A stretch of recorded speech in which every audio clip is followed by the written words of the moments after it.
Hello guys, আমরা তো মানালিতে আছি। আজকে 23শে জানুয়ারি 2026। একদম ভোরবেলা 5টা সাড়ে 5টা থেকে স্নোফল হওয়া চালু হয়েছে।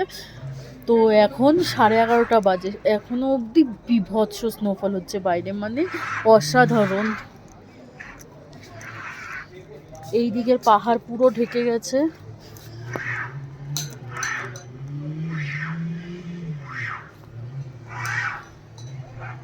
গাছপালা, বাড়ির ছাদ ফাদ সব কিছু মানে পুরো অলমোস্ট বরফে ঢাকা পড়ে গেছে। এত দারুণ স্নোফল হচ্ছে। আমাদের একটু বেরানোর কথা ছিল, কিন্তু মনে হয় না বেরানো পসিবল হবে, কারণ গাড়ি চলছে না, গাড়ি চলা বন্ধ হয়ে গেছে। সামনে বললো একটা ভলভো বাস আটকে গেছে, যার জন্য এখানে গাড়ি চলছে না। তো আজকে তো হোটেলেই থাকবো, এবার কালকে দেখা যাক।